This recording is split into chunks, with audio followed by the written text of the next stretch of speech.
আজকে মিশরের খবর জানেন? মিশর এই খুব এক আধ সপ্তাহের মধ্যে দেখবেন মিশরও সাইজ হয়ে যাবে। সিরিয়া কিন্তু হয়ে গেছে, বাংলাদেশের হাসিনা ফল আছে, মিশরও সাইজে আসতেছে। এরপরে সমস্ত আল্লাহর কুদরতি পাওয়ার পড়বে ফিলিস্তিনের উপর। জোরে কোন কথা ঠিক কিনা? ইহুদির বাচ্চাদের অস্তিত্ব দুনিয়া থাকবে না, মুসলমানের রাজত্ব শুরু হবে। জোরে কোন কথা ঠিক কিনা? আমাদের বাংলাদেশের খবর জানেন? গোটা বাংলাদেশ ঘুরতেছে আপনাদের দোয়ায়। এই হাসিনা পলানোর পর থেকে আমাদের উপর গজব শুরু হচ্ছে। হাই রে ভাই, এখানে কিছুক্ষণ ওয়াজ করে আবার যাওয়া লাগবে তাই বলে হুজুরের গ্রামত, ওটি আবার একজন মেরে আসা লাগবে আবার বড় পুকুরে। এই যে ঘোরাঘুরি শুরু হচ্ছে এই বুড়া বয়সে, বুঝলেন? দাওয়াত না নিলে গাড়ি ভাঙবো হুজুর। 15 বছর ওয়াজ করে পারিনি, এই বছর নিয়ত করছি আপনি দেওয়ার দাওয়াত নেবেন না। মানে 15 বছর হাসিনা থাকাতে পারিনি তো। কারণ বাংলাদেশে একটাই বক্তা, আমি ডাইরেক্ট কথা না বললেও অ্যাঙ্গেলে এমন ডোজ দেওয়া দিছি যে আমার ওয়াজ বগুড়া যারা নিষেধ করে দিছে। জোরে কোন কথা ঠিক কিনা? এখন অ্যাঙ্গেলের দিন শেষ, ডাইরেক্টের বাংলাদেশ। জোরে কোন কথা ঠিক কিনা? অ্যাঙ্গেলই যে দেওয়া দিছি আমি, এখন ডাইরেক্ট পায় কি? এই জন্য সবাই গলা খাঁকারি করে যে স্লোগান দিলেন, এই স্লোগানের উপরে আমাদের বিশ্বাস করে এই 4টা বিষয়ে ওয়াজ শোনা লাগবে। 1 নম্বর হলো নামাজ। যেই নামাজটা আমরা জামাতের সঙ্গে আদায় করলাম, এই নামাজ দিয়ে আমি আপনাদের সামনে আলোচনা শুরু করতেছি। নামাজটা হলো মাগরিবের নামাজ। জোরে বলেন কোন নামাজ? কথা কয় না। 5 ওয়াক্ত নামাজের মধ্যে 4 ওয়াক্ত হলো জোর। ফজরের নামাজ 2 রাকাত হলেও জোর। জোহরের 4 রাকাত ফরজ হলো জোর। আসরের 4 রাকাত ফরজ হলো জোর। এশার 4 রাকাত ফরজ হলো জোর। কিন্তু মাগরিবের 3 রাকাত ফরজ হলো বেয়াজোর। জোরে কোন ঠিক কিনা? আপনি দেখবেন এশার নামাজের আজান দিয়ে 15 মিনিট পরে আপনি মসজিদে আসবেন, জামাত পাবেন। ফজরের আজান দিয়ে 8 ঘন্টা পর আসবেন, আপনি জামাত পাবেন। জোহরের আজান দিয়ে 15 মিনিট পরে আসবেন, আপনি জামাত পাবেন। আসরের আজান দিয়ে 15 মিনিট পরে আপনি মসজিদে আসেন, জামাত পাবেন। কিন্তু মাগরিবের আজান শোনার পরে 15 মিনিট পরে যদি আসেন, মসজিদ দেখবার পাবেন কিন্তু জামাত পাবেন না। জোরে কোন ঠিক কিনা? আপনারা বলেন তো, এই মাগরিবের আজান দেওয়ার সঙ্গে সঙ্গে কেন নামাজ পড়ি? আর এই নামাজটা জোর না হয়ে বেদর কেন হলো? এইটা যখন নবী আল্লাহর কাছে জানতে চাইলো, আল্লাহ বলে, হাবিব, এই মাগরিবের নামাজ 3 রাকাত ফরজ আপনাকে কেন দিলাম? যদি শুনতে চান তাহলে শোনেন। আপনার উপর যেই কিতাব আমি নাজিল করেছি, এই কিতাবের মধ্যে একজন নবীকে আমি উল্লেখ করেছি। এই নবীর নাম হলো ইয়াকুব নবী। জোরে কোন কোন নবী? ইয়াকুব নবী বাস করিতেন কেনানে, সবার চাইতে ভালোবাসতেন ইউসুফকে। ইয়াকুব নবী 2টা বিয়ে করছেন। জোরে কোন কয় বিয়া? এক বইয়ের পেট থেকে 10টা সন্তান হচ্ছে, আর এক বইয়ের পেট থেকে 2টা হচ্ছে। ইয়াকুব নবী এক সময় নির্জনে বলতেছে, আল্লাহ, আমি নবী হয়ে জন্ম দিলাম, আমার 2 ছেলে এত ভালো, আর এই 10টা এত খারাপ কেন হলো? নবী নবী আল্লাহ বলতেছে, ইয়াকুব, তোর বউ কয়টা? তোর বউ তো 2টা। কয়, যে বউ ভালো ওই বইয়ের পেটের বনিয়ামিন ইউসুফ ভালো, আর যে বউ খারাপ ওর পেটের থেকে যে 10টা সন্তান বাড়াছে, এই 10টাই খারাপ। এখান থেকে আমরা প্রমাণ পেলাম, সন্তান ভালো মন্দ হওয়ার পিছনে বাপের কোনো দায়িত্ব নাই। সন্তান ভালো মন্দ হয় মায়ের কারণে। ধরে কোন কথা ঠিক কিনা? কারণ কি? বাবা আনন্দে মাতিয়া সাগরে ভাসাইয়া সেই যে চইলা যায়, খবর লয় না। মাজন ধরিয়া উদরে কতই কষ্ট করে, 10 মাস পরে পায় প্রসবের বেদনা। এমন দরদি ভবে কেউ হবে না আমার মা, মা গো। এখন এই গজল গাইলে কতগুলো মেয়ে মানুষ হাসে। তো হাসো কেন? বলে, হাসার কারণ হলো, ধরিয়া উদরে কতই কষ্ট করে, 10 মাস পরে পাই প্রসবের বেদনা। এখন এই দিন আর চলবি না, এখন সিজার করে বাচ্চা নিব। জোরে কোন কথা ঠিক কিনা? আপনার বলেন তো, সিজার করে যেগুলো বাচ্চা হচ্ছে এগুলো মানুষ হচ্ছে? আপনার বলেন, একটা মেয়ে মানুষের যে পেট কাটতেছে, এই পেট কি মেয়ে ডাক্তার কাটে না মরদ ডাক্তার কাটে? এই কথা কন না কেন? কথা কন না কেন? আপনার বইয়ের পেট কাটলো, পেট কাটে দেখে বাচ্চার ঘুমই ভাঙেনি। মানে 2 দিন পরে ওই নর্মালি জন্ম হবে, কিন্তু মা অধৈর্য হওয়ার কারণে সিজার করা লাগবে। ডাক্তারও টেকার দরকার, ভাই পানি শুকে গেছে, বেঁকা হয়ে আছে, আর কি করবেন? আপনি ডাক্তারের কাছে না গেলে তো ডাক্তার এই কথা বলার সাহসই পায় না, গেছেন যে। এখন ডাক্তারকে আল্লাহ বাদ আমার কাছে আসছো, আমার টেকার দরকার। আল্ট্রাসাউন্ড করে কয় ভাই সবই ভালো ভাই, কিন্তু একটু বেঁকা হয়ে আছে। সবই ভালো, পানি শুয়ে গেছে, পেট কেটে দেখে ওর ঘুমই ভাঙেনি। এখন ঘুম না ভাঙলে কি করবে? পেটের মধ্যে বার করে এরকম একটা ঘুরান দেয়। এই ঘুরান দেওয়ার কারণে মাথাতে একটা ঝাঁকি খায়, বাচ্চা এই করে কান্দা ওঠে। ওই যে মাথার ঝাঁকি খেলো, এই মোবাইল ছাড়ার ভাত খায় না, মোবাইল ছাড়ার কান্না থামে না। জোরে কোন কথা ঠিক কি না? আপনারা বলেন তো, যেই বেটা মোবাইল ছাড়া ভাত খায় না, মোবাইল ছাড়া কান্না থামে না, ই বড় হলে কি হবে? এই মালটা কি হবে চিন্তা করেন তো। এই জন্যে সন্তান যদি ভালো নিবার চান, ভালো মায়ের দরকার। একটা মা যদি ভালো হয়, তার সন্তান আল্লাহর ওলি পর্যন্ত হয়ে যায়। জোরে কোন কথা ঠিক কি না? ইয়াকুব নবীর 10 জন সন্তান রক্তমাখা জামা নিয়ে ইয়াকুব নবীর সামনে হাজির হয়ে বলতেছে, বাবা আমরা বহু চেষ্টা করলাম, ইউসুফকে বাঘের হাত থেকে আমরা বাঁচাতে পারলাম না। ইউসুফকে না বাঁচালে কি হবে? তার জামা আমরা রক্ষা করছি, ইউসুফের জামা রক্ষা করছি। এই দেখেন ইউসুফের রক্ত জামার মধ্যে। ইয়াকুব নবীর জামা হাতের মধ্যে নিয়ে দেখে যে বাঘ যদি আমার ইউসুফকে ধরতো, তাহলে জামা ছিঁড়া ফানাফাট হয়ে যেত। তো জামার কোনো জায়গা ছেড়ে নিয়ে খেলে রক্ত ভরা। উনি বুঝবার পারলেন এটা ষড়যন্ত্র। আল্লামা সাইদি হুজুরকে জেলের মধ্যে ঢুকেছে, এটা হাসিনার ষড়যন্ত্র। জোরে কোন কথা ঠিক কিনা? এটা কিন্তু আমরা বুঝবার পারছি, আমরা বুঝবার পারছি, কিন্তু আমরা খালি ওয়াজের সময় আছি, জেলের মধ্যে গেলে আমরা নাই।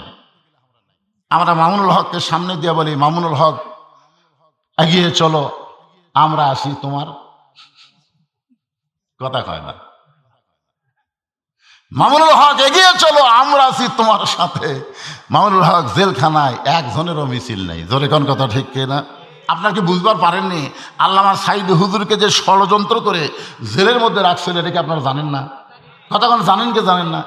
এরপর ওনাকে জেল থেকে বের করে হাসপাতালে নিয়ে যে হত্যা করলো, এটা কি আপনারা জানেন না? এটাও জানেন, কিন্তু আমরা মুখ বন্ধ, মুখ খুললেই বিপদ। ইয়াকুব নবী বুঝবার পারলো এ 10 ছেলে তার ইউসুফকে নিয়ে ষড়যন্ত্র করতেছে, কিন্তু মুখ খোলা যাবে না। 10টা ছেলের সামনে কিছুই না বলে তিনি জামা নিয়ে অন্দর মহলে গেলেন। অন্দর মহলে গিয়ে আসল জাগাত বিচার দিলেন। আসল জাগাত বাংলাদেশের মুসলমানেরা কিন্তু হাইকোর্ট জজ কোর্টে বিচার দিছে, কিন্তু বিচার দিয়ে দেখতেছে হাইকোর্ট জজ কোর্ট হাসিনা কিনা লিখছে। তোর কোন কথা ঠিক না? হাসিনা কিনা লিখছে, হাসিনার কথা মতো কোর্ট চলে। এখন কি করবেন? খারাপ মানুষগুলো জামিন পায়, ভালো মানুষ পায় না। তখন সবাই দেখলো না, আর ভেজাল জায়গার বিচার দিয়ে কাম হবে না, আসল জায়গার দেওয়া লাগবে। আসল জায়গা কোনটা? জোরে খন কোনটা? রে আমার বাপের দেশ, আমার দেশ। এই পলানার মাত্র 3 দিন আগে এই ভাষণ দিয়েছে, আমার বাপের দেশ, আমার দেশ। এখন 5 তলা বিল্ডিং এ উঠে 1.5 লাখ টাকার খাট, 12,000 টাকার কম্বল গায়ে দিয়ে বলতেছে, আমার বাড়ি, আমার ঘর, আমার নামাইকে। এই কথা বলে 9টার সময় বেটা ঘুমাইছে। 2 কান্দে ফেরেশতা বলতেছে, আল্লাহ, ঘুমের আগে মানুষ দোয়া পড়ে, আল্লাহুম্মা বিইসমিকা আমুতু আহইয়া। এই দোয়া না পড়ে কি কয়ে ঘুমালো? ই যে কয় হামাক নামাইকে, দেখ নামানোর কেউ নাই। তখন শয়তান বলতেছে, এর সাথে ভারত আছে, এক নাম হবে কে? আল্লাহ কয় ভারত আছে। 3টার সময় একটা ভূমিকম্প। জোরে কোন কি কম্প? রাত 3টার সময় খালি বিল্ডিং 2 বার কাঁপে উঠছে। ওই এত ফোর্সে নামছে, কম্বলের মধ্যে লঙ্গি খোলা আছে, এটাও কিন্তু পড়ার সময় পায়নি। একে ন্যাংটা হয়ে নামছে। জোরে কোন কি হয়ে নামছে? ফেরেশতাকে আল্লাহ নামাইলা নামাইলা, তাই বলে এইভাবে ন্যাংটা করে নামালা। আল্লাহ কয়, হাসিনা রে, 24 সালে যদি নিরপেক্ষ ভোট দিতি, তোকে এইভাবে ন্যাংটা হয়ে পলান লাগতো না। জোরে কোন কথা ঠিক কিনা? ব্যামি নির্বাচন দিয়া বাংলার মানুষ ভোট দেয়নি, বিনা ভোটে 15 বছর তুই যে রাজত্বারি করলি, এরপরে আবার তুই বাংলার মানুষকে ধোকা দিবার চাস, আর আল্লাহ তোকে ছাড়বো না, ন্যাংটা করে নামাই দিব। জোরে কোন কথা ঠিক কিনা? এমন নামাইলো সবগুলো এমপি মন্ত্রী পর্যন্ত পলায়া গেল। আমরা এত দূর কল্পনা করিনি। আমরা মনে করছি নামবি, কিন্তু এইরকম ন্যাংটা হয়ে একে লুঙ্গি টুঙ্গি সব থেকে ন্যাংটা হয়ে নামতে পারে। হ্যাঁ, এখন আমার সঙ্গে সকলে পড়েন, তুইজ্জু মান তাশা, পড়েন তুইজ্জু মান তাশা ওয়া তুযিল্লু মান তাশা বিয়াদিকাল খায়র ইন্নাকা আলা কুল্লি শাইইন কাদির। সম্মান দেওয়ার মালিককে, অপমান করার মালিককে, ভালো মন্দের মালিককে, সমস্ত ক্ষমতার মালিককে। মাশাআল্লাহ, এগুলাকে আমার বাপ দাদার কথা না আল্লাহর কোরআনের কথা? আপনার কি কোরআনের সাথে একমত না দ্বিমত? কারা কারা একমত? দুই হাত তুলে আল্লাহকে দেখান, লিল্লাহি তাকবীর।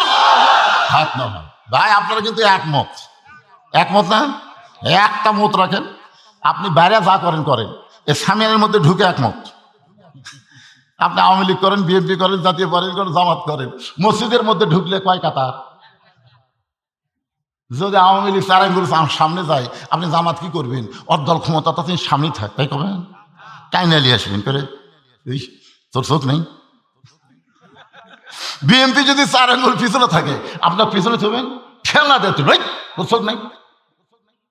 তখন বলে ভাই, কি ভাই রে, বেড়াটা করিস কর, ভিতরে ঢুকছিস আর কোনো দল চলবি না, আল্লাহর আইনে এক কাতার হওয়া লাগবে। জোরে কোন কথা ঠিক কি না? তুমি 14 দল না 20 দল করো, বেরিয়ে করো, আল্লাহর কোরআনের প্যান্ডেলে ঢুকে আর কোনো দলাদলি চলবে না। আল্লাহর সাথে আমাদের এক মত পোষণ করা লাগবে। জোরে কোন ঠিক কি না? যদি দ্বিমত করেন, যদি করেন তাহলে কি হবে? আল্লাহ বলতেছেন, অমিনান নাসি মান ইয়াকুলু আমান্না বিল্লাহি ওয়া বিল ইয়াউমিল আখিরি ওয়া মা হুম বিমুমিনিন। যদি কেউ দ্বিমত পোষণ করে, ওই যতে আল্লাহ বিশ্বাস করুক, আখিরাতকে বিশ্বাস করুক, আল্লাহ বলেছেন ও ব্যক্তি মুমিন না, ও হচ্ছে মুনাফিক। আমরা কি মুনাফিক হব? এই জন্য আমরা কয় মত? একমত। সকলে বিশ্বাস করবেন সমস্ত ক্ষমতার মালিককে, ভারতের কোনো ক্ষমতা। জোরে কন। এই কয়দিন আগে একজন হুমকি দিছে যে বাংলাদেশের 3 দিকে ভারত, একদিকে সাগর, যদি আমরা বাংলাদেশের ধরি 15 মিনিট লাগবে না, 15 মিনিটে থেকে বাংলাদেশ দখল করবে। এই কথা বলার সাথে সাথে আমি একটা ফেসবুকে স্ট্যাটাস দিছি যে মালওয়ানের বাচ্চারা, তোরা তো ভগবাল্লা ঘুরিস, আল্লাহর খবর জানিস না, খালি একবার ভিতরে ঢুকে দেখ, আমাদের হাতে 3.5 হাত লাঠি আছে আর একটা করে খুর আছে, খুর ঢুকবো, কাটমো আর পোলটা দেবো। তোর কথা ঠিক না? কি কাটমো কি পোলটা দেবো বুঝতে পারতেছেন না? সুন্নতে খাতনা করবো, কলেমার দাওয়াত দেব, মুসলমান হিসাবে গ্রহণ করব, কোনো ভগবানের অস্তিত্ব বাংলার জমিনে থাকবে না। ধরে কোন কথা ঠিক কিনা? কারণ আমরা পারমাণবিক, আমরা অ্যাটম বোমারে ভয় করি না, আমরা ইব্রাহিমের সন্তান। নমরুদের আগুনের চূড়া যদি ইব্রাহিমের জন্য আল্লাহ শান্তির বাগান বানাবার পারে, আমাদের জন্য আল্লাহ কাফেরদের অ্যাটমকে মিষ্টি ভাঙ্গি তরমুজ বানাবার পারে। ধরে কোন কথা ঠিক কিনা? আপনারা বলেন তো, আলা কুল্লি শাইইন কাদির, প্রত্যেকটা বিষয়ের উপরে ক্ষমতা কার? মাশাআল্লাহ, একমত, কিচ্ছু হবে না। বারবার নমরুদ বলেছিল, ইব্রাহিম একবার তাকা, যে আগুন দাউ দাউ করে জ্বলতেছে, একবার তাকা। ইব্রাহিম বলে, আমার ঠেকাও পড়েনি, আমি তাকে আছি কার দিকে? আল্লাহর দিকে।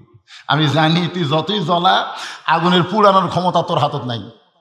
তুই জ্বলাবার পারবো কিন্তু পোড়াবার পারবো না। পোড়ানোর ক্ষমতা কার হাতত? তা আমি কোন দিকে তাকে থাকবো? ফেরাউন কয়, মুসা কোন দিকে যাবে?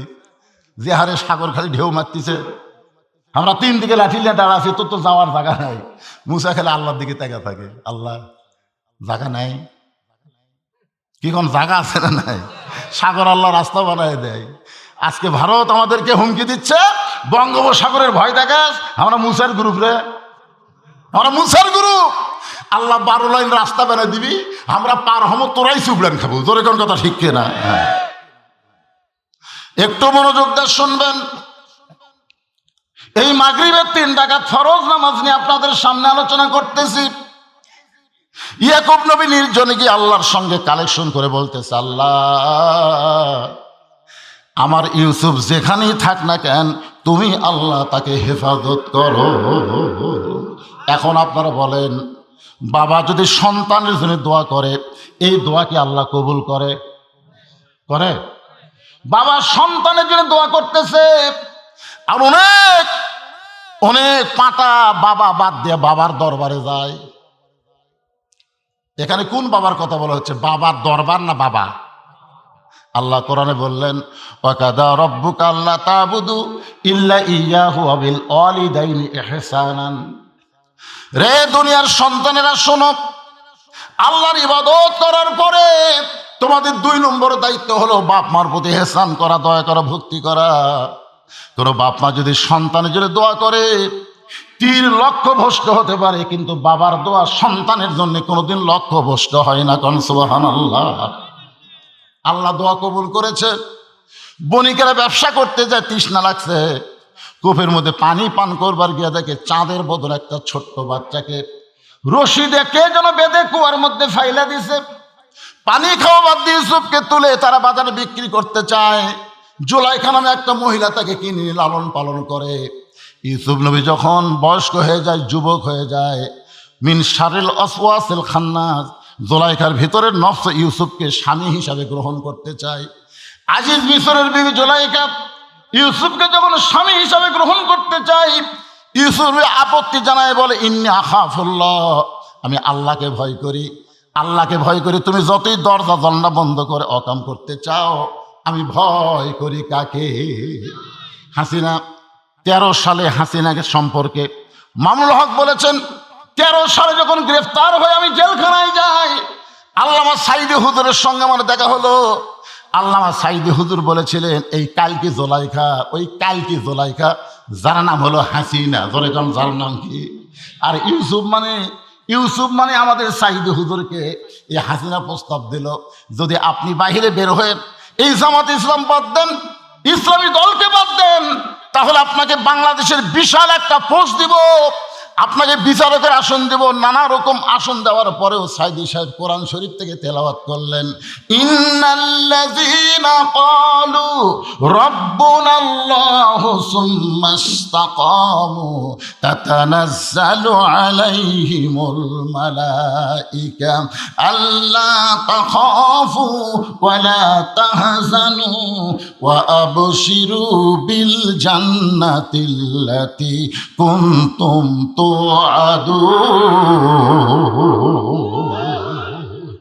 দুনিয়ার কোনো পোস্টের দরকার আছে? আজকে বলেন তো, আল্লামা সাইদি হুজুর যে তপকায় পৌঁছে গেছে, এই হাসিনার মধ্যে 1 কোটি হাসিনা পারবি? কথা কর না ভাই, হক কথা বলতে সমস্যা আছে? প্রস্তাব দেওয়া হলো ইউসুফকে, নানা ধরনের প্রস্তাব, কিন্তু গ্রহণ করেনি। একটা কথা বলেছি, না খাফুল্লাহ, আমি আল্লাহকে ভয় করি। জুলাইখা দেখতেছে সোজা আঙ্গুলে দল ঘি উঠলো না, আঙ্গুল বেঁকা করা লাগবে। পালাবা কেমনে? দরজার তালা চাবি আমার হাতে। ইউসুফ বলতেছে, তোমার হাতে যতই চাবি থাক, ক্ষমতার মালিককে। দরজার দিকে যায়, চাবিগুলো খুলে যায়, তালাগুলো খুলে যায়। ইউসুফ নবী যখন জুলাইখা পাগলি হয়ে গেছে, এত কিছু করার পরে যখন পারতেছি না, তখন পাগলি মেয়ে মানুষ খুব রাগ হলে খুব পাগলি হয়। যেরকম হাসিনা বর্তমানে পাগলি হয়ে গেছে। আপনারা জানেন, এই যে 5ই আগস্টে যে আমাদের বাংলাদেশ আবার স্বাধীন হচ্ছে, 4ই আগস্টের খবর জানেন না? হাসিনা কিন্তু ভারতক বলেছিল আগস্টের 4 তারিখে যে তোমরা বাংলাদেশ দখল করো, ঢাকা অ্যাটাক করো, আমি দেশ চাই না, আমি তোমাকে অধীনে মুখ্যমন্ত্রী হিসাবে থাকতে চাই, আর বাংলাদেশ বিনিময়ে তোমাকে দিবার চাই, তাও আমার ক্ষমতা দরকার। বাংলাদেশ কিন্তু হাসিনা কোনো সময় চায়নি। হাই রে, সব খবর আস্তে আস্তে প্রকাশ পাচ্ছে।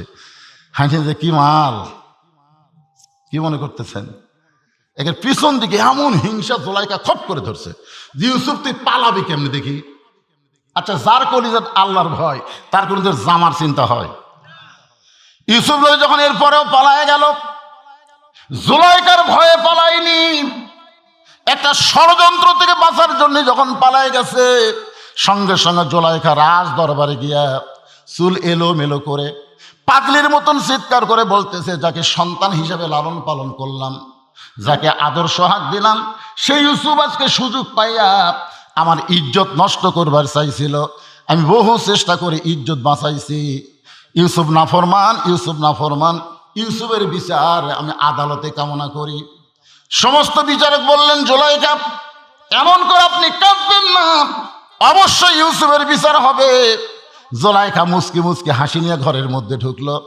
আজিজ মিসর বলে, জুলাইখা ছোট্টবেলা থেকে ইউসুফকে লালন পালন করতেছি, ইউসুফের চরিত্র কোনোদিন এমন খারাপ হতে পারে না। বাংলার সব মানুষ জানে আল্লামা সাইদি হুজুর কোনোদিন ধর্ষণ করতে পারে না, কোনোদিন মানুষ খুন করতে পারে না, কোনোদিন যুদ্ধ অপরাধী হতে পারে না। জোরে কোন কথা ঠিক কি না?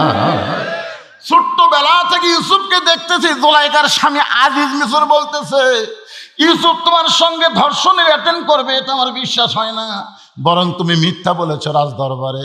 জুলাইখা মুচকি মুচকি হাসের বলে, মরার স্বামী তুমি জানো না আমি হলাম হাসিনা আর তুমি হলা ওয়াজেদ মিয়া।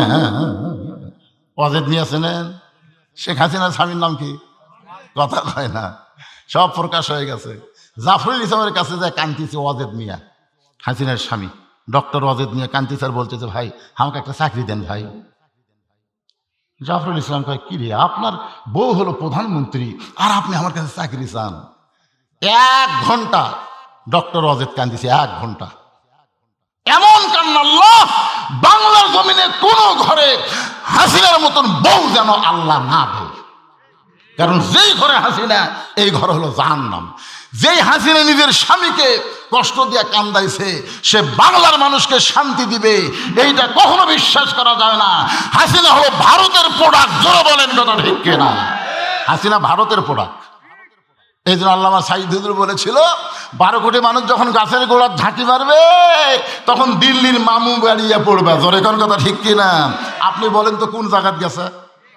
আল্লাহ আমাকে বাঁচাছে ভাই, এই জন্য বলেন আলহামদুলিল্লাহ। এত বড় বিপদ থেকে আল্লাহ আমাদেরকে রক্ষা করেছেন। পরের দিন ইউসুফ নবীকে রাজদরবারে হাজির করা হচ্ছে। সমস্ত হাজার হাজার মানুষের সামনে ইউসুফের বিচার হবে। চোখের পানি ইউসুফ কান্দার বলে, আল্লাহ আমি কোনো অপরাধ করি নাই, আজকে আমার বিচার করা হবে। আল্লাহ চোখের পানি থেকে বলে, ইউসুফ এমন করে কান্দিস না, নাসরুম মিনাল্লাহি ওয়া ফাতহুন কারীব ওয়া বাশশিরিল মুমিনিন। আল্লাহু আকবার। চারিদিকে মানুষ হাজার হাজার দাঁড়িয়ে আছে। ইউসুফ নবীকে দাঁড় করানো হয়েছে। বিচারপতি বলছে, ইউসুফ যে তোমাকে সন্তানের মতন লালন পালন করলো আর তুমি মায়ের মতন জুলাইখাকে ধর্ষণ করবার চাইলা, এত বড় নাফরমান তুমি কেমনি করলা? চোখের পানি ইউসুফ যখন কোনো কথা বলতে পারতেছে না, এমন সময় 2.5 মাসের একটা বাচ্চা মায়ের স্তনের দুগ্ধ পান করতে করতে ওই মুখটা দুধ থেকে সরাই নিয়ে চিৎকার করে বলতেছে, রে বিচারকেরা, শুধু অভিযোগ শুনে বিচার করলে হবে না। জুলাইখা ইউসুফের বিরুদ্ধে অভিযোগ করেছে, শুধু অভিযোগ শুনে বিচার করলে হবে না, বিচার করতে গেলে তদন্ত করে বিচার করা লাগবে। সমস্ত লোক অবাক হয়ে গেছে, কে রে, কে কথা কয়, এমন ভাবে কে কথা বলল? এমন সময় মা সন্তানকে নিয়ে বিচারকের সামনে গিয়ে বললেন, বিচারক আমার এই বাচ্চা 2.5 মাস মাত্র বয়স, এই বাচ্চা কথা কেমনে বলে? এই বাচ্চাই এগুলো কথা বলতেছে। তাকে টেজের সামনে নিয়ে যাওয়া হলো। বাচ্চা আবার জবান খুলে বললেন, জুলাইখা অভিযোগ করেছে ইউসুফ তাকে ধর্ষণ করতে চায়, আর সেই অভিযোগের উপর তাকে বিচার করতেছেন। আপনার তদন্ত করে দেখেন, ইউসুফের জামা সামনে যদি ছিঁড়ে যায় তাহলে বুঝবেন ইউসুফ দোষী, আর ইউসুফের জামা যদি পিছন থেকে ছেঁড়া হয় তাহলে বলবেন জুলাইখা দোষী। কারণ ইউসুফ যখন জুলাইখাকে ধর্ষণ করবার চাইছে, জুলাইখা ইজ্জত বাঁচাতে গিয়ে ইউসুফের জামার সামনের দিকে ছিঁড়ে গেছে, কিন্তু ইউসুফ যখন জুলাইখা তাকে আটকাবার থাকতে চায় না, তখন জামা পিছন দিকে ছিঁড়ে যাবে। আপনার তদন্ত করে দেখেন তো জামার খবর কি? সমস্ত বিচারক তদন্ত করে দেখতেছে, জামার সামনে ছেঁড়া তো দূরের কথা, কোনো ময়লা পর্যন্ত লাগে নাই, আর পিছন দিকে দেখে জামা ছিঁড়ে গেছে। সমস্ত বিচারক বুঝবার পারছে এখানে কিন্তু জুলাইখা দোষী। সবাই চোখ বন্ধ করে আছে আর মনে মনে চিন্তা করতেছে, ইউসুফ তুমি নির্দোষী, কিন্তু আমরা চাপে পড়ে গেছি। এখন চাপে পড়ে আমরা জবান খুলবার পারতেছি না, কারণ আজিজ মিসরের বউ হলো জুলাইখা, প্রধানমন্ত্রীর বউ জুলাইখা, তাকে যদি আমরা দোষী বলি তাহলে আমাদের বিচারকের পদ হয়তো থাকবে না, সমস্ত বিচারক জবানবন্ধ। কিন্তু প্রধান বিচারপতি বললেন, ইউসুফ তুমি দোষী, বিনা দোষে দোষী কইরা আল্লাহ ইউসুফ গেল জেলখানা। আল্লাহ উপায় বলো না, জনম দুঃখী কপাল পোড়া নবী ইউসুফ একজনা। বাংলাদেশের জামাত ইসলামের বড় বড় নেতাদেরকে ফাঁসি দেওয়া হয়েছে, মতিউর রহমান নিজামের মতো আল্লাহর ওলিরে ফাঁসি দেওয়া হয়েছে, মুজাহিদ জামাতের সেক্রেটারিকে ফাঁসি দেওয়া হয়েছে, কামারুজ্জামানকে ফাঁসি দেওয়া হয়েছে, শহীদ কাদের মোল্লাকে ফাঁসি দেওয়া হয়েছে, এমনকি মীর কাসিম আলী 12টার সময় ফাঁসি হবে, রাত 12টায়। 10:30 উকিল বলতেছে, স্যার আপনার তো রাত 12টায় ফাঁসি হবে। এখন কয়টা বাজে? 10:30। তাহলে এখন 2.5 ঘন্টা আছে, ঘন্টা 2 ঘুম পাড়ি, 2 ঘন্টা ঘুম পাড়ি, যখন 11:30 বাজবে তখন আমার ডাক দিও। উকিল কাইকের মানুষ নাকি রে, 2.5 ঘন্টা পর তার ফাঁসি হবে, তাই বলে আবার 2 ঘন্টা ঘুম পাড়বি। উকিল মনে করছে হয়তো ফাঁসির চিন্তায় পাগলা হয়ে গেছে, এই মনে করে উকিল চলে গেছে। যখন রাত 11:30 বাজে তখন আয়সা দেখে ঘুম পাড়তিছে, লাখের সাউন্ড, কি ঘুম? উকিল ডাক দিয়ে বলতে, স্যার আর 8 ঘন্টা। আলহামদুলিল্লাহ, খুব শান্তির ঘুম পারলাম বারে, আজকে তো ঘুম হলো। 8 ঘন্টা পর আপনার ফাঁসি হবে, এখনো সময় আছে তো। ওযু করে 2 রাকাত নামাজ পড়ে পাঞ্জাবি গাঁত দিয়ে বলতেছে, আমার কেমন লাগতেছে, দেখো তো আমার চেহারা কিরকম লাগতেছে। স্যার আপনি ফাঁসির মঞ্চে যাচ্ছেন, এখন আবার চেহারা কি? বলে, তোমরা খালি বারবার ফাঁসি বলতেছো, কিন্তু আমি তো দেখতে পাচ্ছি আল্লাহ আমার জন্য 8টা জান্নাতের দরজা খুলে ধরেছে। হুজুর আপনার ফাঁসি হবে, স্যার আপনার ফাঁসি হবে। মীর কাসিম আলী তখন কোরআন থেকে তেলাওয়াত করতেছেন, ওয়ালা তাকুলু লিমান ইউকতালু ফি সাবিলিল্লাহি আমওয়াতুন বাল আহইয়াউ ওয়ালাকিন লা তাশউরুন। ইন্না সলাতি ওয়া নুসুকি ওয়া মাহইয়ায়া ওয়া মামাতি লিল্লাহি রাব্বিল আলামিন। আমার নামাজ, আমার কুরবানি, আমার বেঁচে থাকা, আমার মরে যাওয়া বলেন কার জন্যে? বাঁচবেন তো, মরবেন না? কারণ বাঁচবেন তো, মরবেন না? যাদেরকে এভাবে হত্যা করা হয়েছে তারা কি আসলে মরিছে? আবু সাইদ কি মরছে? আমার গ্রামের এক ছেলের নাম আবু সাইদ। আমার এখানে হুজুর কি নাম রাখবো? আমি আবু সাইদ। এখন সবাই ডাকতেছে আবু সাইদের বাপ, আবু সাইদের মা। আমার খালা তো বোনের মেয়ে হয়েছে। খালা কয়, বাবা তুমি একটা হুজুর মানুষ, একটা ভালো নাম তো। আমি বললাম, খালা আপনার এই নাতনির নাম রাখেন হাসিনা। যেই কষি হাসিনা, খালা 30 সেকেন্ড আমার সাথে কথা কয় না, মোবাইল খালি ধরে আছে। আমি কই, খালা কি হলো, খালা কি? খালা কথা কয় না। 30 সেকেন্ড পরে বলতেছে, তুই জালেম না আলেম রে? তোর কাছে একটা ভালো নাম শুনলাম আর তুই হাসিনা কোস? হাসিনা হলো একটা খুনি। আমি তখনই বুঝলাম আগামী 50 বছর বাংলাদেশের কোন মেয়ের নাম কেউ ঘৃণা করে হাসিনা থবি না। তোর এখন কথা ঠিক না? হোসাইন প্রত্যেক পাড়ায় পাড়ায় আছে, এজিদ খুঁজে বার করেন তো। হাসিনা হলো এজিদ মার্কা। এরা একবার পৌঁছে গেছে ভাই, আর খুঁজে পাওয়া যাবে না। যতই চেষ্টা করেন বাংলার ক্ষমতার চেহারে আর ফিরে আসার কোনো সুযোগ, আরো বলে বলেন সুযোগ। অন্য কেউ আসতে পারে অন্য কোনো নাম নিয়ে। বাজার একটু খেয়াল করবেন, ইন্না সলাতি, নামাজ নিয়ে কথা বলতেছি। ইউসুফ নবীকে জেলখানার মধ্যে বন্দি করলো। আমার আল্লাহ তাআলা সম্মান দেয়, এক সময় মিশরের খাদ্যমন্ত্রী বানালো। শেষ পর্যন্ত ইউসুফ নবীকে আল্লাহ তাআলা মিশরের প্রেসিডেন্ট বানায়া দিল। খালি তোদের এই জেলখানা থেকে হাসপাতালে না গিয়ে সাইদি হুজুরকে হত্যা না করতো, আজকে হাসিনার পরে যদি আল্লাহ আমার সাইদি হুজুর বাংলাদেশে বের হতো, আয় আয় আমাকেও এরকম ক্যানভাস করা লাগতো।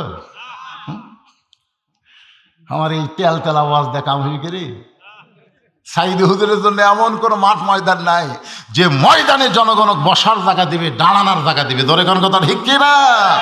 কোরআনের বিজয় অতি শীঘ্রই হতো যদি আল্লাহর ওলি জীবিত অবস্থায় বাংলায় আসতো। জোরে কোন কথা ঠিক কিনা? কিন্তু তার শাহাদতকে আমরা একেবারে দুর্বল হিসেবে দেখবো না।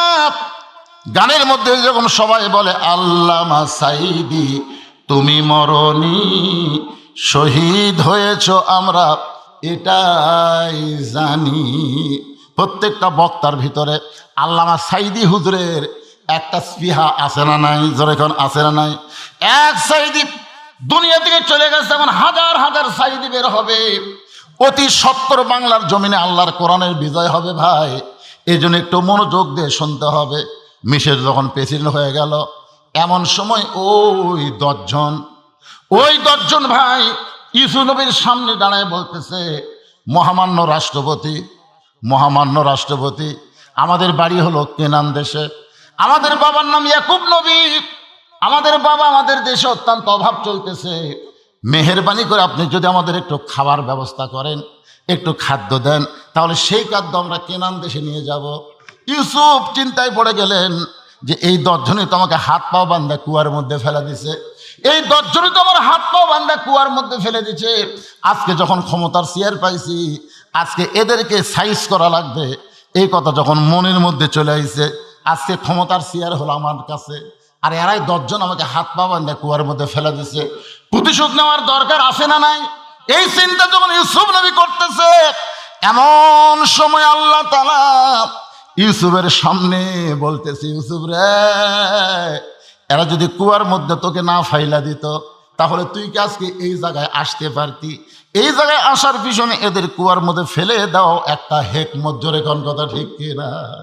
আজকে জামাত ইসলামের আমির যখন হাসিনার পতন হলো, তখন ইসলামী ছাত্র শিবিরের ছেলেরা পুরাপুরিভাবে আমিরকে বলল, আমির সাহেব, এমন একটা সুযোগ আছে, আমরা এখন কি করব?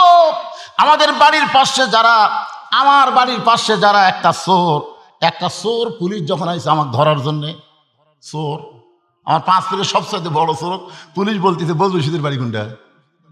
তখন বলতে চলেন স্যার আপনাকে দেখায়, শালা একটা চোর নিয়ে আসে আমার বাড়ি, পুলিশ তুলে দিল। এখন আপনি কন আমার ক্ষমতা ফিরে আসেনি, কথা কন না কেন? এখন থানার পুলিশ মাঝে মধ্যেই কয়, হুজুর আপনার কি 2-1 এরকম আসে? কারণ দৈনিক 14টা আওয়ামী লীগ আমাকে ধরা লাগবে। হুজুর দেখেন তো কোনো আওয়ামী লীগ আপনার খোঁজত আছে নাকি? না, আমরা তো আওয়ামী লীগকে ধরে দিব না, কারণ আওয়ামী লীগে আমরা তওবা করার সুযোগ দিব। ওরা আমাদের ভাই, জোরে করে কথা ঠিক কিনা? ওদের সাথে আমাদের কোনো শত্রুতা নাই। জামাত ইসলাম আমির বলেছে কোনো শত্রুতা হবে না, বরং মিলেমিশে আগামীর বাংলাদেশ আমরা গড়তে চাই। জোরে করে কথা ঠিক কিনা? কুয়ার মধ্যে ফেলে দিছে দেখাই এদেরকে আমি ক্ষমতার চেয়ার পাশে থেকে সাইজ করব না? ইউসুফ নবী বললেন কি করি? আল্লাহ বলতেছে 42 বছর আগেকার ঘটনা ভুলে যা। কয় বছর? 42 বছর আগেকার ঘটনা এখন আর মনে করে লাভ আছে? বিয়ার দিনে বউকে সন্দেহ হচ্ছে, বাসর ঘরে বউয়ের গাঁত হাত দিবার সে দেয় না। বউ বলে কি গো গাঁত হাত দিবার সে দেও না কেন? কয় না, কিছু কয়ও না। বারাসা ঘুরতেছে, বাপ মাকে খেয়ে, বাবা কি হয়েছে রে, কি সুন্দর বউ তোকে দিলাম, বউ তুই তুই বারান্দাত ঘুরিস। আব্বা আমার সন্দেহ হয়, মনে হয় বিয়ার আগে আমার বউ প্রেম করছে। বাপ কয় বিয়ার আগে করছে তুই দেখছিস? দেখিনি আব্বা, আমার সন্দেহ হয়। এখন থেকে এমন ভাবে স্বামী স্ত্রী মহব্বত কর, আর যেন প্রেম করবার না পারে, তকলিয়া যেন পাগলা হয়। যা, ওই বাপ মার কথা শুনে স্বামী স্ত্রী করে খাচ্ছে। 42 বছর পর্যন্ত সংসার করছে, ছেলে হচ্ছে, মেয়ে হচ্ছে, লাতি লুৎকুর হচ্ছে। এখন বাপ মা মরে গেছে, মরে যাওয়ার পরে ওই ব্যারাম, ওই ব্যারাম আবার মাথা চানা দিছে। বউ বলতে তোকে তালাক দেবো। বউ কয় কারণ? বিয়ার আগে প্রেম করছিস, তো বিয়ার আগে প্রেম করছিস, বাসরাতি তালাক দেন। এত বছর সংসার করে এখন তালাক দেওয়া মানে গন্ডগোল হওয়া। শালা হাসিনা পাগলি, তোর বাপ দিছে মাফ করে 71 সালে। জোরে কোন কথা ঠিক, কথা কন না কেন? 71 সাল থেকে আমরা কত সাল পর্যন্ত মিলেমিশে আমরা বসবাস করতেছি। জোরে কোন কথা ঠিক কিনা? এই শালা পাগলি ভারত যে কি বুদ্ধি দিল, আবার মাথা ছাড়া দিয়ে এরা স্বাধীনতার শত্রু। আপনারা কন এটা করে হাসিনা ভালো করছে না গন্ডগোল? যদি বাপের মতন মাফ করে দিত, তাহলে আজকে হাসিনা ভারতে পলানো লাগতো না। একটু মনোযোগ দিয়ে শোনেন। ইয়াকুব নবী যখন সন্তান পাইল, মিশরের প্রেসিডেন্ট হল তারা হারিয়ে যাওয়া সন্তান ইউসুফ।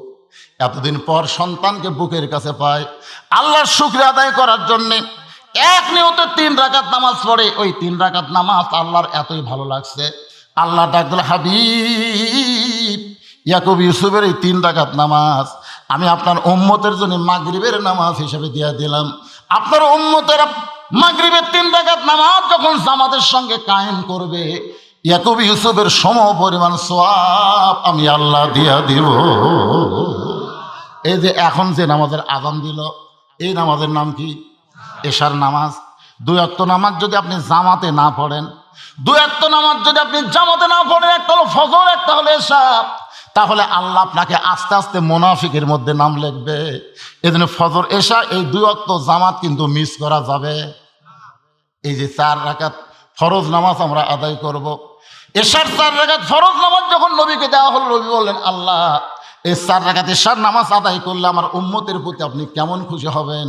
আল্লাহ কয়, হাবিব এই দুনিয়াতে যত নবী গেছে প্রত্যেকটা নবীরা মৃত্যুবরণ করে তারপরে আমার কাছে ফিরে আইছে, কিন্তু একজন নবী এখন পর্যন্ত মরে নাই, 4র্থ আসমানে বিশ্রাম করতেছে। জোরে কোন সুবহানাল্লাহ। যেই নবী এখন পর্যন্ত মরে নাই, 4র্থ আসমানে বিশ্রাম করতেছে, আপনার বলেন তো সেই নবীর নাম কি? আরো জোরে কোন। যারা হজ করছেন তো ইনশাল্লাহ করেন এখনো? রাসূলের রওজার পাশে আবু বকর ওমর, তারপরেই ফাঁকা। কিন্তু এত দামি জায়গা, মক্কা মদিনার কত দামি দামি বাসা টাসা মারা গেল, তাহলে রাসূলের রওজার পাশে ফাঁকা জায়গা তারকে কবর দিল না? না, এত সহজ। এই ফাঁকা জায়গাতে একটা আসতেছে, এতে গজওয়াতুল হিন্দ, ভারতের সঙ্গে যখন আমাদের যুদ্ধ হবে রে, তখন ইমাম মেহেদী আলাইহিস সালাম আসবে, পাশে পাশে ঈসা আলাইহিস সালাম আসবে। ভাই একটা মালওয়ান পৃথিবীর খুঁজে পাওয়া যাবে না। তোর কোন কথা ঠিক কিনা? রাসূল বলেছে এই যুদ্ধের পরে মেয়ে মানুষের যেরকম উকুন বাসে, উকুন মাথার উকুন বাসে না, এরকম প্রত্যেকটা মুসলমান খালি উকুনের মতন খুঁজবি, হিন্দু কুটি, বৌদ্ধ কুটি, খ্রিস্টান কুটি, একটাকে পাওয়া যাবে না। পাহাড়ের গুহার মধ্যে এমন ভাবে ওরা লুকিয়ে যাবে, গোটা পৃথিবী আল্লাহ তাআলা মুসলমানের পায়ের তলে দিয়ে দিবে। তোর কোন সুবহানাল্লাহ। 4র্থ আসমানে ঈসা নবীকে আল্লাহ যখন নিয়ে গেল, ঈসা বলতেছে, আল্লাহ দুনিয়াতে মানুষ যায় মরার জন্যে, কিন্তু আমার যে মৃত্যু হলো না, আমি কি মরবো না? আল্লাহ বলে, ঈসা শুধু একজনই মরবে না, কুল্লু মান আলাইহা ফানিউ ওয়া ইয়াবকা ওয়াজহু রাব্বিকা যুল জালালি ওয়াল ইকরাম। শুধু একজনই মরবে না, তিনি কে? সবাই জবান খুলে বলেন, তিনি কে? যে আজরাইল আমাদের জান কবজ করে, ইও কত মরবে। ঈসা বলতেছে, আল্লাহ আমার মৃত্যু কোথায় হবে? 4র্থ আসমানে। আল্লাহ কয়, না, দুনিয়াতে হবে। ঈসা বলতেছে, আল্লাহ আবার আমাকে নবী করে দুনিয়াতে পাঠাবেন? আল্লাহ কয়, না ঈসা, তোমাকে নবী করে পাঠানো হয়েছিল, তোমাকে যেভাবে বাড়ি ঘেরাও করছে, বাড়ি ঘেরাও করার কারণে তুমি কি করতেছে? আল্লাহ আল্লাহ আল্লাহ, ইহুদির রহমান মারাজনে বাড়ি ঘেরাও করছে, আল্লাহ আল্লাহ নবী। আল্লাহ কয়, অত কান্দিস করে, বাঁচার জন্য তুই অত কান্দিস করে? তো ঘরের ছাদ ফাঁকা করে আমি তোকে আসমানে নিয়ে আসবো। শোনেন, আমাদের নবীকে যখন বাড়ি ঘেরাও করলো মক্কার কাফেররা, নবী একটা বড় বলে নাই, আল্লাহ ওরা আমাকে মারার জন্য বাড়ি ঘেরাও করেছে, আমাকে বাঁচাও। এ কথা নবী একবারও বলেনি, কারণ নবী জানে আল্লাহ আমার সাথে, আমি আল্লাহর কাছে। জোরে কোন কথা ঠিক কি না? আল্লাহ বলে দিলেন, নবী একটা বার বলেন না, এদের দাও কুড়ালে আপনাকে মারার জন্য বাড়ির চারিধার ঘেরাও করে আছে, আপনি কিছুই বলেন না। নবী বলতেছে, আল্লাহ আপনি যা চাবেন আমার চাওয়া তাই, আমার জীবন আমার মৃত্যু কার জন্যে? আল্লাহ বললেন, ঠিক আছে, আপনাকে আমি আসমানে আনতেছি না, আপনাকে আমি এখান থেকে মদিনাত পাঠাচ্ছি। সুবহানাল্লাহ। ঈসা নবীকে নিয়ে গেছে কুটি 4র্থ আসমানে, আর নবী পাঠালো মদিনাত। কি জন্য পাঠালো? কারণ নামাজ কায়েম করা লাগবে।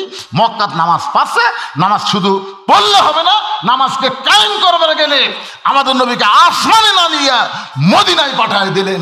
আসমানের চাইতো মদিনার দাম আল্লাহর কাছে অনেক বেশি। জোরে কোন কথা ঠিক কি না? ঈসা বলতেছে, আল্লাহ তাহলে আবার দুনিয়াতে আমি যাব কি হয়ে? আল্লাহ বললেন, নবী করে তোমাকে আর দুনিয়াতে প্রেরণ করা হবে না, বিশ্ব নবীর উম্মত করে তোমাকে প্রেরণ করা হবে। যে বলেছে বিশ্ব নবীর উম্মত, সঙ্গে সঙ্গে ঈসা নবী এক নিয়তে 4 রাকাত নামাজ পড়ছে। আল্লাহ বলে, ঈসা তুমি 4 রাকাত নামাজ পড়লা কারণ কি? বলে, আল্লাহ নবী হয়ে আমি খুশি হবার পারিনি, কিন্তু বিশ্ব নবীর উম্মত হতে আমি এত খুশি, শুকরাতান 4 রাকাত নামাজ আদায় করেছি। এ কারণে আমার সঙ্গে সবাই বলেন, নবী না হয়ে দুনিয়ার, না হয়ে ফেরেশতা আল্লাহর, হয়েছি উম্মত আপনার, তার তরে শুকুর।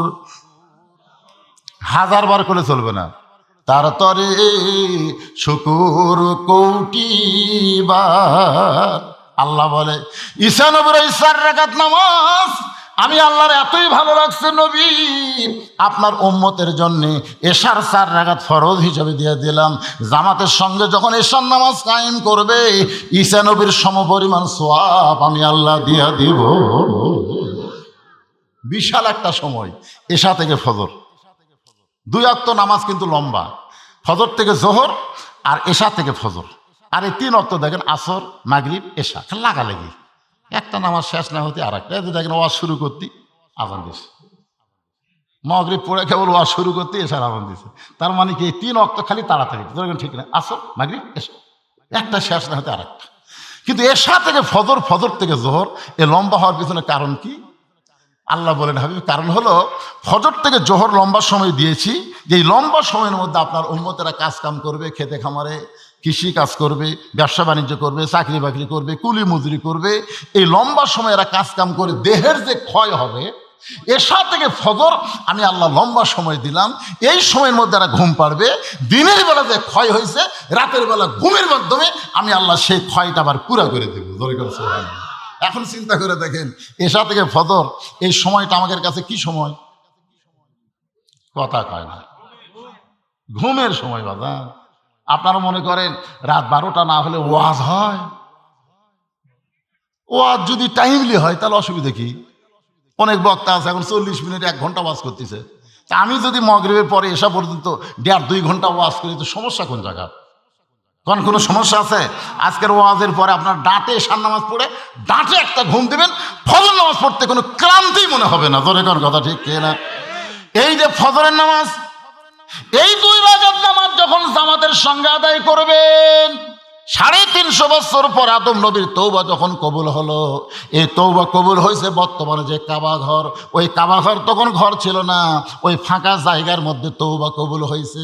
তওবা কবুল হয়েছে বিশ্ব নবীর ওসিলা ধরে, আমাদের নবীর ওসিলা করার কারণে আল্লাহ তাআলা আদম নবীর তওবা কবুল করেছেন। যেই মাত্র তওবা কবুল হয়েছে, শুকরিয়াতান 2 রাকাত নামাজ আদায় করলো। আল্লাহ বলে, হাবিব আদম নবীর এই 2 রাকাত নামাজ আপনার উম্মতের ফজরের ফরজ হিসেবে দিয়ে দিলাম। আপনার উম্মতেরা ফজরের ফরজ নামাজ যখন জামাতের সঙ্গে আদায় করবে, আদম নবীর সমপরিমাণ সওয়াব আমি আল্লাহ দিয়া দিব। ইব্রাহিম নবী যখন চড়কের উপরে বসে আছেন, বাবা আজর রশি ধরে টানতেছে, নমরুদের আগুনের চুলা দাও দাও করে জ্বলতেছে। বারবার ফেরেশতা জিবরাইল বলতেছে, ওগো আল্লাহর নবী ইব্রাহিম, আপনি যদি চান, আল্লাহ আমাকে 600 পাকা দিয়েছে, একটা পাকার বাতাস দিব, আগুনের চুলা সাগরের মধ্যে গিয়ে নিভে যাবে। ইব্রাহিম নবী মুস্কি মুস্কি হাসে। জিবরাইল বলে, আপনাকে বলতে, আপনি যদি চান।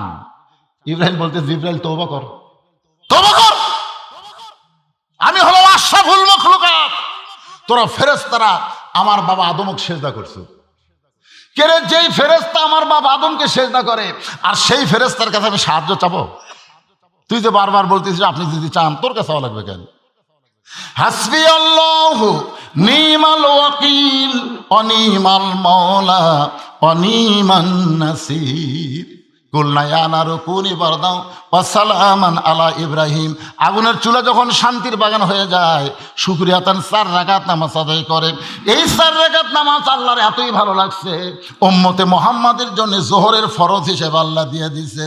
জোহরের ফরজ নামাজ যখন জামাতের সঙ্গে কায়েম করবেন, ইব্রাহিম নবীর সমপরিমাণ সওয়াব আল্লাহ দিয়ে দিবে। 5 ওয়াক্তের মধ্যে কয় ওয়াক্ত হলো? ইন্না সলাতের উপর ওয়াজ হচ্ছে, এরপরে ইন্না সলাতে ওয়া নুসুখি। নুসুখি শব্দের অর্থ হলো কুরবানি। আপনারা বলেন তো, আমি যে ওয়াজ নসিহত করে আমার এলাকার যারা দাওয়াত দিবার যান, যাওয়ার পর আপনারা কি দেখবার পান? এখানকার কোনো লোক বোধহয় আমার এলাকা যায়নি। যদি আপনার যান, যাই দেখবেন বিশাল এরিয়া নিয়ে আমি মসজিদ, মাদ্রাসা, এতিমখানা নির্মাণ করছি। আমার ডাক্তার ভাই মাঝে মধ্যে যায়। তা আমি ইচ্ছা করলে বগুড়া শহরে তো একটা বিশাল বাড়ি করতে পারতাম। এই বুড়া বয়সে ওয়াজ এত না করে নিচতলা থাকবো, ওপরে 5 তলা ভাড়া দেবো, বসে বসে খামো। ঠিক কেনা বলেন? কিন্তু আমি 17 বছর পর্যন্ত আপনাদেরকে আমার জীবন কুরবানি দিছি। 17 বছর। এটার নাম হলো কুরবানি। উপরে 100 টাকা দেয়, ভিতরে খালি 20 টাকা মোটা করে আমার হাতত দিছে। গুনে দেখো হবে না হুজুর? পকরথম বাড়ির যা গুনা দিকে 250, গুনা দিকে 300, গুনা দিকে 400, গুনা দিকে 500, এই করে আমার 17 বছর আপনারা কুরবানি করে নিলেন। কুরবানি বোঝেন? 2007 সালে এই বীরগ্রামের স্ট্যান্ডে তখন আমার সাহাবি অ্যাক্সিডেন্ট করে মারা গেল, আমিও মরার পথে। চিন্তা করলাম আজকে যদি আমি মরে যেতাম, তখন তো ফেসবুক ইউটিউব ছিল না, বুঝছেন, আমার নামও কেউ জানতো না। তো মরে গেলেও যেন আমি কুরবানি করতে পারি, আর এই কুরবানি যেন কিয়ামত পর্যন্ত থাকে। সেই কুরবানি হলো মসজিদ, মাদ্রাসা, এতিমখানা। জোরে কর সুবহানাল্লাহ। কুরবানি খালি গরু জবাই করে না ভাইজান। কুরবানি মানে আল্লাহকে খুশি করার জন্য ত্যাগ করা। এই যে আমার জাহিদুর ভাই এখানে কুরবানি করতেছে, জাহিদুর রহমান কুরবানি, এই যে মসজিদ করতেছেন এককভাবে। উনি বললেন না হুজুর, এককভাবে কোনো কাজ করে কোনো রহমত নাই, বরকত নাই। আপনি একটু জনগণকে বলবেন, তারা যদি কুরবানি করে। তা আপনাদের কাছে যদি ব্যাগ রুমাল দেওয়া হয়, আপনারা কিছু আল্লাহ রাস্তায় কুরবানি করবেন? কুরবানি মানে কি? এই যে কিছু পকেটটা বার করে দিলেন, মন বলতে থাবা দিয়ে যখন বার করে দিবেন, এরই নাম হলো কুরবানি। ধরে কারণ সুবহানাল্লাহ। শয়তানকে একেবারে থাবা দিয়ে নিচে নামাই দিয়ে পকেট থেকে বার করবেন। পকেটে দেখবেন 4টা লোট আছে, একটা হলো 500, একটা হলো 200, একটা হলো 100, একটা হলো 50। এখন মন বলবে দিবি যখন 50 দে, দিবি যখন 50 দে, তখন কুরবানি হলো এই 50 দেবো, 100 দেবো, 50 দেবো, 500 দেবো, এরই নাম হলো কুরবানি। এখন আপনাদের কাছে ব্যাগ যাবে, রুমাল যাবে, কুরবানি করবেন আপনারা? যা পারবেন 10, 20, 50, 100 দিবেন। কথা কয় না? দিবেন? কারা কারা দিবেন আল্লাহকে একটু হাত দেখেন তো দেখি। যারা যারা কুরবানি করবেন তারা হাত তোলেন তো দেখি। মাশাআল্লাহ, তার মানে সবাই করবে। তো কাজ করে টাকা দিবেন, বস্তা তো থাকবি না। এই এক ব্যাগ, আচ্ছা আচ্ছা, অনেকগুলো ব্যাগ। এই ব্যাগ ছাড়া অন্য রঙের ব্যাগ যান টাকা ঢোকে না। কারণ বহু হিরোইন করে গাঁজাখোর আছে, বুঝলেন? তালত তুলে চলে যাবি, পরে ওকে খুঁজেই পাওয়া যাবে না। আমার মা বোনদের কাছে কে টাকা আদায় করবে? মা বোনেরা। ও মাশাআল্লাহ, ওখানে লোক সেট করে আছে। যাও ব্যাগলা ঢোকো, দেরি করো কেন? সবাই কুরবানি করবে, যিনি যা পারবেন। মসজিদ আমি দেখলাম এখন পর্যন্ত মসজিদে নামাজ পড়ার মতন পরিবেশ হয় নাই। মসজিদের মাজা করা লাগবে, দেওয়াল প্লাস্টার করা লাগবে, তারপরে 2 তলা 3 তলা অনেক কিছু করার নিয়ত সে করেছেন। সে তো সিংহভাগ খরচ করবেই। কিন্তু আপনারা একটু কুরবানি করেন, আপনারা একটু শামিল থাকেন। ইন্না সলাতি ওয়া নুসুকি ওয়া মাহইয়ায়া ওয়া মামাতি লিল্লাহি রাব্বিল আলামিন। 4 ওয়াক্ত নামাজের কথা বললাম। এখন যেই নামাজটা আমাদের সামনে আছে, সেই নামাজটার নাম হলো আসরের নামাজ। ধরে বলেন কোন নামাজ? আসরের নামাজ। 4 রাকাত কেমনে পাইলাম? মুসা আলাইহিস সালামের জন্য আল্লাহ যখন সাগরকে রাস্তা বানিয়ে দিল, ওই সাগর রাস্তা পাওয়ার পরে তিনি শুকরিয়াতান 4 রাকাত নামাজ আদায় করলেন। এই মুসা নবীর সাগরের তলদেশে 4 রাকাত নামাজ আল্লাহর এতই ভালো লাগলো, উম্মতে মুহাম্মাদের জন্য আসরের 4 রাকাত ফরজ হিসেবে আল্লাহ দিয়া দিলেন। আসরের 4 রাকাত ফরজ নামাজ জামাতের সঙ্গে যখন আদায় করবেন, মুসা নবীর সমপরিমাণ সওয়াব আল্লাহ আমাদেরকে দান করে দিবে। এখন আপনারা বলেন, এই যে 5 ওয়াক্ত নামাজের কথা ওয়াজ করলাম, কোন ওয়াক্ত বাদ দেবেন? এ ভাই বলেন, কোন ওয়াক্ত বাদ দেবেন? কোন?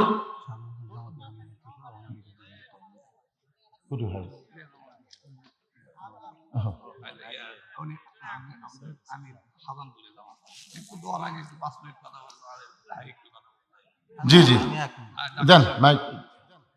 আমাদের ইসলামী আন্দোলন পিওর সংগঠন, যে সংগঠনকে একমাত্র ব্যাহক বাতিল যারা সমালোচনা করে, হকের পক্ষের মানুষ কোনদিন সমালোচনা করে না, করেও তাকে ঠকানো যায়নি, সেই জামাত ইসলামের শাহজাহানপুর উপজেলার সম্মানিত আমির আমার ভাইজান, উনি শুধু শুভেচ্ছা বক্তব্য দিবেন।